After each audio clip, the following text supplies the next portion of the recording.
स्वीटू, ओ स्वीटू, इधर आ। हाँ मम्मी जी बोलो। स्वीटू, घर का शादी है, बिट्टू भाई का शादी है और बहुत सारा काम बाकी है। और ना ये सब काम अब मेरे से नहीं होगा, तो मैं तेरे को बता देती हूँ क्या क्या काम करना है। तो बेटा तू कर ले, अभी ये सब तू ही देख। ठीक है?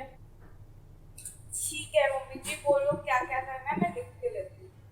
अच्छे से सुन लो फिर से। इनविटेशन कार्ड है, कैटरर्स है, डेकोरेटर है, उसके बाद रिटर्न गिफ्ट है, और घर पे छोटा मोटा सामान लगेगा जैसे कि मिठाई हो गया, पानी का बोतल, ये भी ला के रखना, इमरजेंसी में लग सकता है। ठीक है बच्चा? और हाँ, ज्यादा खर्चा नहीं करना है, अपना बजट कम है तो उस हिसाब से ही चीजें लाना, ज्यादा महंगी मत लाना। ठीक है? ठीक है मम्मी जी। 3 days later. स्वीटू, सब तैयारी हो गई बच्चे? मम्मी जी ऑलमोस्ट सब काम हो गया। ठीक है, कैटरर्स हो गया, हो गए, वेरी गुड। डेकोरेटर्स हो गया, हो गए, वेरी गुड। रिटर्न गिफ्ट हो गया। मम्मी जी रिटर्न गिफ्ट में तो मैं बहुत स्पेशल गिफ्ट लाई हूँ सबके लिए। गणपति बप्पा जी। अरे वाह, अच्छा अच्छा, बहुत सुंदर है, बहुत सुंदर है। ठीक है, और ठीक है, मिठाई वगैरह सब देख लिया?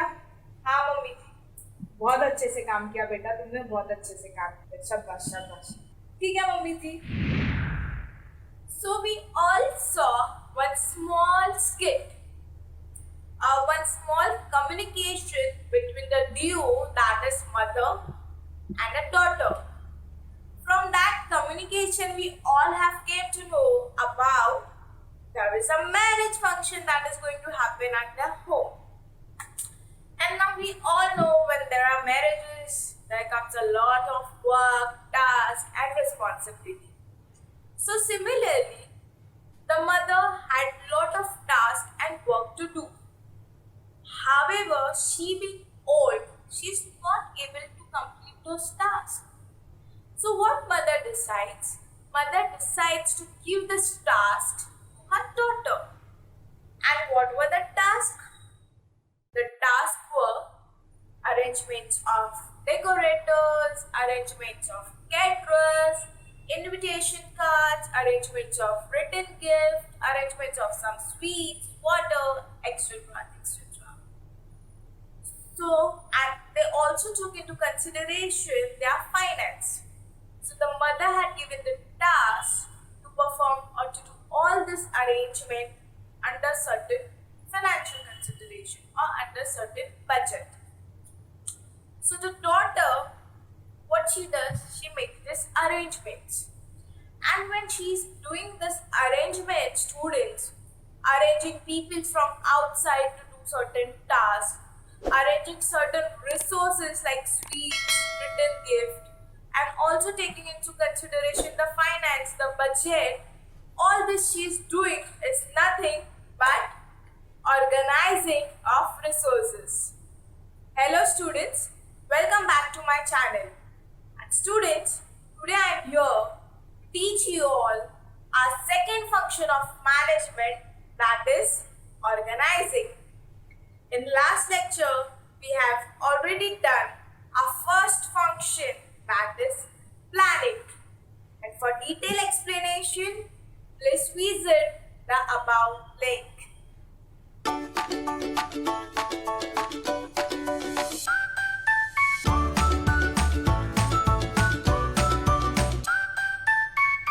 From that skit, students, we all got a rough idea what basically organizing is.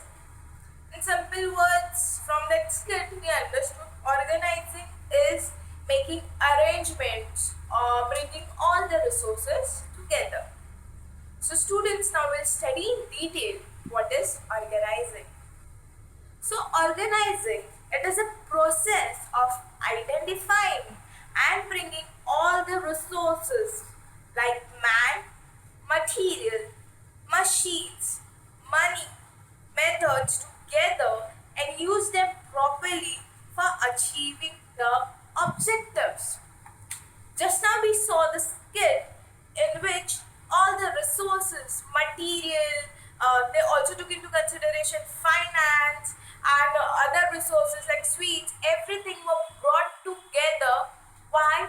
To achieve their objective, and the objective was to conduct their wedding smoothly and there should be no issues or anything.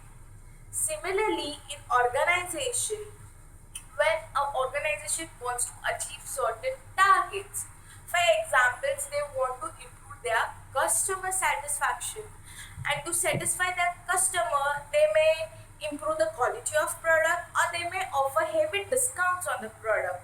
Yes, so for that they may require some expertise, some expert knowledge. They may require improved technology. They may require heavy advertisements and say what not. So when an organization brings all these resources together, we call it as organizing. So organizing brings together physical, financial, and human resources. So what does organizing does? Organizing brings three resources together. Physical resources. What are your physical resources? Physical resources are the machines or technology that are being used in the organization are your physical resources. Your financial resources. What are your financial resources? Financial resources are nothing but financial resources as money. Human resources. Human resources are the employees of the organization. So when all these three resources are brought together,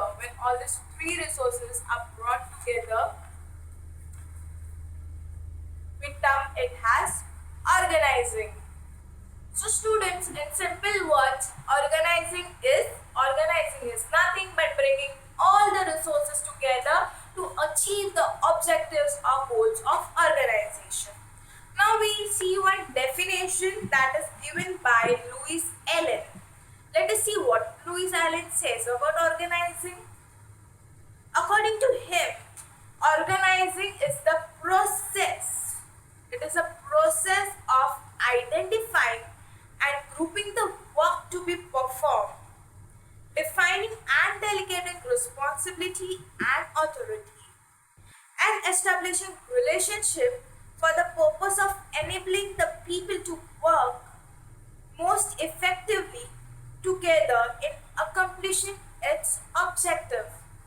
So what Louis Allen over here is trying to say, organizing is basically you identify what resources are required to achieve your organizational objective. Once you identify those resources, you bring all the resources together, you group those resources together. Once you group the resources, what you do, you give certain authority and responsibility to that people or to the person. See, these are the resources, and now you are liable for anything happens to these resources. So once you bring resources in your organization, the next step you do is you delegate certain authority and responsibility to perform your task. After that, you try to establish the relationship amongst the people. Why it is important to establish relationship amongst the people, student? So when you have good relationship with your employees, the work is carried out more effectively and easily. तो Louis Elon के हिसाब से organising क्या है? उनके हिसाब से organising मतलब हम सबसे पहले आइडेंटिफाई करते हैं कि हमें क्या रिसोर्सेस लगेंगे, फिर उसके बाद हम वो सब रिसोर्सेस एक साथ लाते हैं. एक बार जब वो रिसोर्सेज आते हैं तो हम किसी को उसका ऑथोरिटी या रिस्पॉन्सिबिलिटी दे देते हैं कि ये रिसोर्सेज को इस तरीके से यूज़ करना चाहिए और अगर कुछ हुआ तो वो आपके ऊपर आएगा. उसके बाद क्या बोला है कि एक रिलेशनशिप बिल्ड करना चाहिए. जब हम एक दूसरे के साथ अच्छा रिलेशनशिप बिल्ड करते हैं तब जाके हमारा काम अच्छे से होता है. इसके लिए क्या है? Organising is nothing but bringing all the resources together, delegating authority and responsibility, and establishing good relationship amongst employees. We all understood now what is organizing? Now we'll see why organizing is important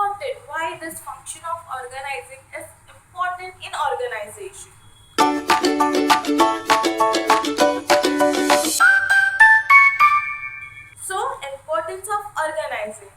Our first point is it leads to specialization. Now, organizing की वजह से क्या हो रहा है? Specialization होता है. कैसे? We'll see. In organization, the work is divided into units and departments. Yes, students, we all know whatever is the work in the organization that are divided into various departments or various units. For example, you can say human resource department, finance department, operation departments, and admin departments. So basically, these works have been divided among these various departments in the organization. So this divisions helps to bring specialization in various activities of organization. तो ये division की वजह से क्या होता है बच्चों? ये डिवीजन की वजह से ऑर्गेनाइजेशन के एक्टिविटीज में हमें स्पेशलाइजेशन मिलता है. कैसे? How? For example student, imagine there is a CA, Mr. Ram. Now Mr. Ram is the CA and he will definitely be good with his accounting. He is definitely good with finances. Because he is a CA and he is very good in finance, we'll give him finance department. So Ram would be seeing finance department. And because of his expertise and knowledge, this is going to lead to specialization in finance department. इसके लिए जब हम कोई भी हिस्सों को एक अलग अलग छोटे छोटे यूनिट्स में डिवाइड करते हैं या डिपार्टमेंट्स में डिवाइड करते हैं, तो हम लोगों को या एम्प्लॉयज़ को उसके हिसाब से अरेंज करते हैं. और जब हम एम्प्लॉयज़ को उनके एक्सपर्टीज, स्किल्स या नॉलेज के हिसाब से हम उनको जॉब देते हैं, तब this logically leads to specialisation. क्यों? क्योंकि आप उसमें expert. Our next point is well-defined job. Well-defined job मतलब कोई भी जॉब को हम लोग जब प्रॉपरली डिफाइन करते हैं या प्रॉपर इंफॉर्मेशन देते हैं कि ये जॉब में ये होता है, तो हम उसको बोलते हैं properly well-defined job. Now let us see how organizing helps to define job properly. Organizing helps in putting right individual on right job, which can be done by selecting people from various departments according to their qualification, skills and experience. यहाँ पर क्या बोला है कि organising की वजह से क्या होता है, एक राइट इंसान को हम राइट जॉब दे पाते हैं. कौन से बेसिस पे? उनके स्किल्स के बेसिस पे, उनके नॉलेज के बेसिस पे और उनके एक्सपीरियंस के बेसिस पे. This helps in defining the job properly, which clarifies the role of every individual. जब हम सही इंसान को चूज करते हैं सही जॉब के लिए, तो वो इंसान को वो जॉब प्रॉपरली पता रहता है, वो जॉब का प्रॉपर डिटेल्स पता रहता है, जिसकी वजह से अपना काम भी प्रॉपरली हो जाता है और वो बंदे को वो जॉब का इंफॉर्मेशन प्रॉपर पता रहता है. जैसे कि अभी हम एग्जाम्पल ले लेते हैं, एक CA है, जैसे कि मिस्टर रमेश CA है और ये राम है जो एक टेक्निकल इंजीनियर है, जो मशीन्स एंड ऑल खराब होता है तो ये देखते हैं, और जो ये है वो अकाउंट्स देखते हैं. अभी अगर मेरे कंपनी का मशीन खराब हो गया तो मैं CA को बुलाऊंगी या टेक्निकल को बुलाऊंगी? क्योंकि मेरा मशीन खराब हो गया, लॉजिकली मैं एक टेक्नीशियन को बुलाऊंगी क्योंकि मेरे को टेक्निकल एडवाइस की ज़रूरत है कि क्यों ये मशीन खराब हो गया. तो ये हम कैसे डिसाइड कर पाते हैं कि इनको बुलाना चाहिए या इनको? इनके एक्सपर्टीज नॉलेज की वजह से, इनके स्किल्स की वजह से हम डिसाइड कर पाते हैं कि कौन सा बंदा किस जॉब के लिए सही है. ये हमें कब पता चलता है? ये हमें ऑर्गेनाइजिंग प्रोसेस में पता चलता है. क्यों? कि मेरे को ये रिसोर्सेज चाहिए और ये रिसोर्स हैंडल करने के लिए मेरे को कौन लगेगा? एक टेक्नीशियन लगेगा. तो ये हमें कब पता चलता है? ये हमें ऑर्गेनाइजिंग फंक्शन में पता चल जाता है. Our next point is proper authority and responsibility. We all know what is authority. Authority means to have power and responsibility means we are liable to perform certain tasks on time. So here, what organizing does is, organizing clarifies the position and power of every manager. Yes students, organising में हम decide करते हैं कि कौन से इंसान को हम कौन सा जॉब देंगे, तो उसमें हम बेसिकली उनको बता रहे हैं कि आपका पोजीशन कितना रहेगा और आपके हाथ में पावर कितना रहेगा. The way they have to exercise their power should be clarified in order to avoid misuse of power. कितना पावर या कितना पोजीशन किसके हाथ में देना चाहिए वो भी हम यहाँ पर ही क्लैरिफाई करते हैं. क्यों? There should always be limit on certain power or authority. क्यों? ताकि आगे जाके कोई भी वो पावर मिसयूज ना करे. इसके लिए हम हमेशा बोलते हैं ना, there should be a balance between authority and responsibility. Why balance? क्योंकि too much of authority can lead to misuse of power and too much of responsibility can lead to frustration of employees. There should be coordination between different relationships.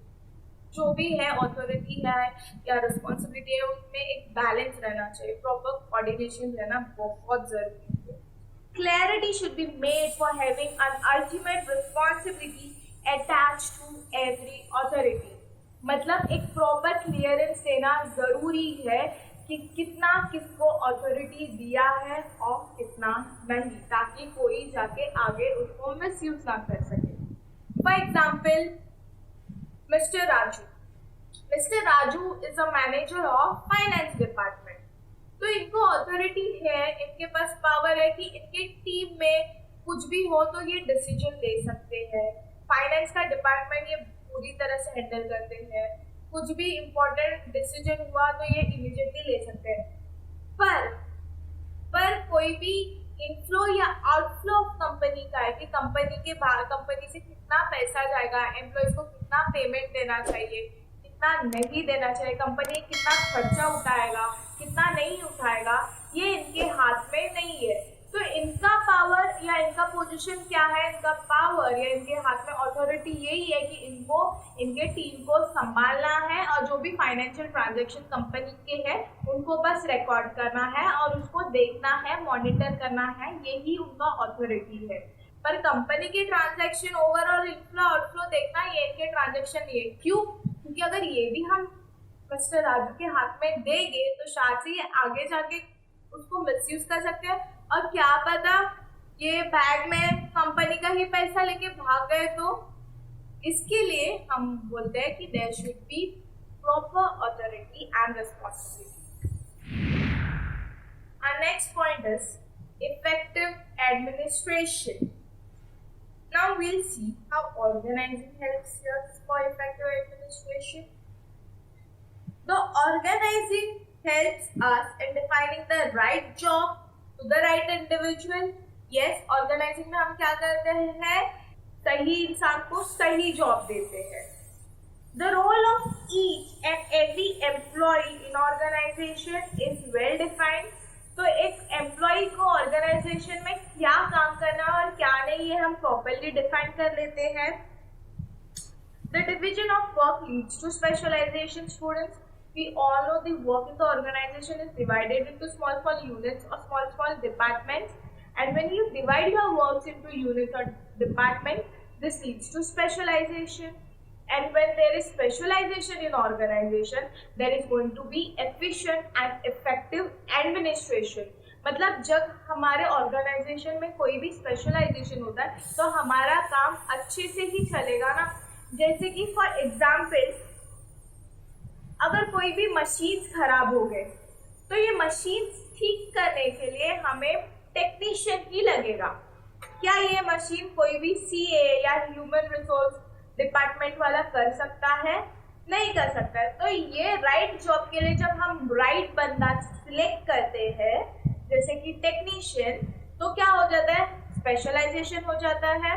And when there is specialisation in organisation, logically your work or your organization work is going to be carried out more effectively, and this leads to effective administration of work. Our next point is job satisfaction. So in organizing, Organizing process clarifies the jobs or role assigned to every manager and also their power. ये students organising में हम clarify करते हैं कि किसका क्या काम है और मैनेजर को हम ये भी बता दें कि आपके हाथ में कितना पावर है या कितना अथॉरिटी है. So clarity of power helps in increasing the job and mental satisfaction, thereby a sense of security in an organization. तो जब कोई भी मैनेजर के हाथ में हम लिमिटेड पावर देते हैं या ज़्यादा पावर नहीं देते ताकि क्यों आगे जाके वो मैनेजर वो पावर को मिसयूज़ ना करे, तो मैनेजर कोई पावर को मिसयूज़ नहीं कर पाएगा. ये जब एम्प्लॉयज़ को पता चल जाता है तो एम्प्लॉयज़ के मन में एक सिक्योरिटी आ जाता है कि हाँ बाबा मैं ये जॉब में सेफ हूँ और मेरे साथ ये जॉब में कोई भी बुरा चीज़ नहीं होगा. इसके लिए क्या हो जाता है, वो अपने जॉब से खुश हो जाता है. So this logically leads to job satisfaction in organisation. Let us see one example for job satisfaction. For example, manager, he is the manager of finance department. Okay, तो इनके पास हमने पावर या अथॉरिटी इतना ही दिया है कि जो भी ट्रांजैक्शन है या जो भी काम है फाइनेंशियल एक्टिविटी रिलेटेड वो स्मूथली हो, ये देखना ये इनके हाथ में पावर है. और अगर कुछ भी हुआ ऊपर नीचे तो ये रिपोर्ट कर सकते हैं. इतना ही इनका पावर है कि इनको बस देखना है और उसको सुपरवाइज करना है. पर ये कोई भी एम्प्लॉयज को निकाल नहीं सकते. अगर कोई भी एम्प्लॉयज ने काम प्रॉपर्ली किया नहीं तो ये पावर मैनेजर को नहीं दिया है कि वो एम्प्लॉयज को निकाले. तो जब एम्प्लॉय को पता चलता है कि भले मेरा काम थोड़ा ऊपर नीचे हो, मैनेजर मेरे को नहीं निकाल पाएगा काम से, तो उनके मन में एक सिक्योरिटी क्रिएट होता है, जॉब सिक्योरिटी क्रिएट होता है कि हम ये जॉब में सेफ है. इसलिए organising leads to job satisfaction amongst the employees. Our next point is optimum utilization of resources. What do you mean by optimum utilization of resources, students? When you utilize your resources in most efficient and effective way and which leads to no wastage or in reduction in wastage, you say optimum utilization of resources. So organizing functions provide different jobs to every different employees. We all know students कि हम employees को job उनके expertise knowledge या skills basis पे देते हैं. तो इसकी वजह से क्या होता है, this logically leads to specialisation in work. Not only manpower is used to optimum but also machines and other resources are used to maximum level so that desired results are achieved. जब हम कोई भी इंसान को right job देते हैं, जो उनके लिए जॉब बनाए वो देते हैं, तो लॉजिकली हम उनका यूटिलाइजेशन प्रॉपर्ली कर रहे हैं. नॉट ओनली ह्यूमन रिसोर्सेज, हम ऑर्गेनाइजेशन में जितने भी मशीन्स है, कंप्यूटर्स हुआ या फिर उनके अगर इंडस्ट्रीज रहेंगे तो उनके मशीन्स हुआ, टेक्नोलॉजीज हुआ या जो उनके प्रोमाइसेस हुआ, ये सब भी प्रॉपर्ली यूटिलाइज होते हैं. इवन पैसा जो फाइनेंस है, जो भी मनी है, तो ऑर्गेनाइजिंग में क्या हो जाता है, हम एम्प्लॉयज़ को भी बहुत अच्छे से यूज़ करते हैं. जितने भी मटेरियल्स हैं हम सब वो मटेरियल्स लगा देते हैं ताकि हमारे ऑब्जेक्टिव्स अचीव कर सके. और जितना हमारे पास पैसा है हम वो भी यूटिलाइज करते हैं ताकि जो भी हमारे ऑर्गेनाइजेशनल गोल्स हैं हम उसे अचीव कर सके. इसके लिए इन ऑर्गेनाइजिंग प्रोसेस में या ऑर्गेनाइजिंग फंक्शन में क्या होता है, ऑप्टिमम यूटिलाइजेशन ऑफ रिसोर्सेज होता है, क्योंकि हम अपना मैन, अपने मटेरियल और फाइनेंस तीनों रिसोर्सेज को एक साथ ला के जितना यूज़ कर सकते हैं, जितना इनका इस्तेमाल कर सकते हैं उतना हम इनका इस्तेमाल करते हैं. Our next point is organizing facilitates innovation. Innovation मतलब कोई भी नया चीज़, न्यू आइडियाज, डायनामिक चीज़ जब हम बोलते हैं, चेंजेस जिसको हम बोलते हैं, तो उसको हम बोलते हैं innovation. So we'll see division of work and specialization brings the best out of employees of an organization. तो जब हम कोई भी काम को डिवाइड करते हैं छोटे छोटे डिपार्टमेंट्स में, यूनिट्स में, तो वो क्या हो जाता है, दैट लीड्स टू स्पेशलाइजेशन. और जब स्पेशलाइजेशन होता है तो जो एम्प्लॉई है, जो चीज़ में स्पेशलाइज्ड है, जो उसका एक्सपर्टीज है, जिसमें उसका नॉलेज है, उसमें वो सबसे ज़्यादा बेस्ट देता है. जितना पॉसिबल हो सके उतना वो एफर्ट्स डालता है. They enjoy the freedom of expression at work by contributing their innovative ideas and creative thinking. वो है जो काम वो करते रहते हैं, क्योंकि वो काम उनको आते रहता है। और वो काम करते करते जितना हो सकते हैं उतना अपने innovative ideas, innovative thinking, creative thinking कुछ कुछ अप्लाई करते रहते हैं, सोचते रहते हैं क्यों ना मैं ऐसे करके देखूं, क्यों ना मैं ऐसे करके देखूं। तो उससे क्या हो जाता है, एक ऑर्गेनाइजेशन में इनोवेटिव आइडियाज से बहुत सारे क्रिएटिव थिंकिंग्स जनरेट हो जाते हैं।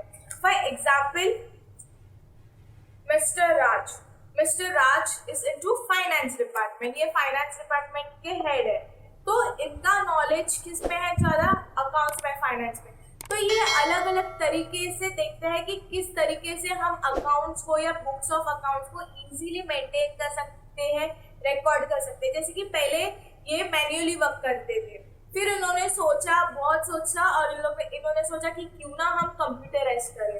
तो अब इनके क्रिएटिव थिंकिंग के वजह से जो भी अकाउंट्स है एक कंपनी के, वो अभी कंप्यूटराइज्ड फॉर्म में वो लोग करते हैं, ना कि वो मैन्युअली करते हैं। उससे काम भी कम हो गया, और इनके इनोवेशन के वजह से काम भी जल्दी हो जाता है, बहुत अच्छे से हो जाता है। Next, and our last point is, it facilitates growth. Organizing function facilitates growth. We'll see how. Growth of organization depends on the efficiency of their employees. कोई भी ऑर्गेनाइजेशन ग्रो करेगा वो किसके हाथ में है या किसके ऊपर डिपेंड रहता है बच्चों, वो लॉजिकली उनके एम्प्लॉयज की एफिशिएंसी पे डिपेंड रहता है कि एक एम्प्लॉय कितना काम करता है और किस तरीके से करता है, कितने मेहनत से करता है। जितना एम्प्लॉय मेहनत करता है, अच्छे से काम करता है, उतना ही ऑर्गेनाइजेशन ग्रो करता है।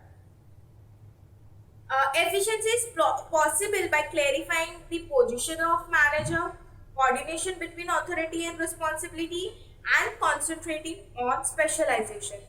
तो एक ऑर्गेनाइजेशन स्मूथली या एफिशिएंटली कब चलता है, जब वहाँ पर हम पहला तो एक मैनेजर को पोजीशन देते हैं कि ये तुम्हारा पोजीशन है, इतना ही तुम्हारा अथॉरिटी है।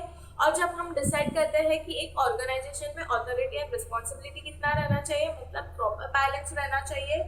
और जब हम लोग अलग अलग छोटे छोटे यूनिट्स में कोई भी काम को हम बांटते हैं ताकि स्पेशलाइजेशन हो, तो जब हमारे पास प्रॉपर अथॉरिटी रहता है, जब रिस्पॉन्सिबिलिटी और अथॉरिटी में बैलेंस रहता है, और जब हमारा ऑर्गेनाइजेशन में स्पेशलाइजेशन होता है, तो this indirectly leads to efficiency in organisation, and all this leads to the path of progress and growth of organization. और जब ये सब होता है तो लॉजिकली कोई भी ऑर्गेनाइजेशन ग्रो करता है, तो इससे क्या होता है, ऑर्गेनाइजेशन का ग्रोथ होता है। That's it for today, students. So today we saw our second function of management, that is organizing. I hope you're clear with the concept, and if you have any doubts you can post me down into the comment section. I hope you like the concept and this innovative methods of teaching. For more content like this, please do like, share and subscribe my channel. Bye bye, take care.